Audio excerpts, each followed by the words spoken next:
অজিহার আব্বু, হ্যাঁ তোমাদের পুরো বাড়ি খুঁজে আমি মানে তন্ন তন্ন করে ফেলছি, তোমাদের খুঁজে পাচ্ছি না। তোমরা দুমাপতি বসে এখানে কি করতেছ? কেন আমাদের খুঁজতেছো বাপ কেন? মেয়ে কি করতেছে এখানে?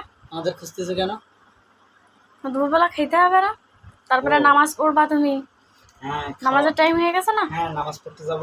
আমরা আসলে এই ছোটবেলায় ছোট থাকতে যে মেশিনটা কিনছিলাম এটা সম্পর্কে ওয়াজিয়াকে বোঝাচ্ছিলাম যে মেশিনটা কি কাজের জন্য কিনছিলাম। আমার আম্মুটা তো অনেক সুন্দর এবং কিউটের ডিব্বা, সে ঘুম ধরেছিল, তো সে ঘুমায় হিসুকেরও ঘুমায় থাকতো, তাই মেশিনটা কিনছিলাম।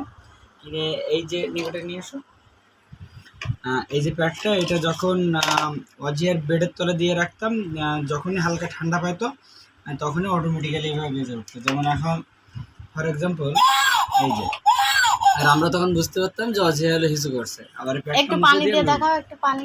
পানি নিয়ে আসো, পানি নাই।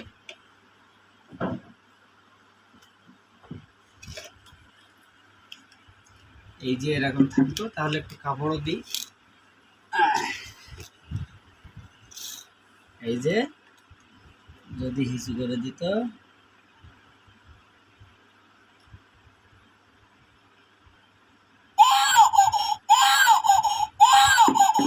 আমরা কি করতাম, উঠে যে অজিহার পরিষ্কার করে দিতাম আর প্যাডটা মুছে দিতাম।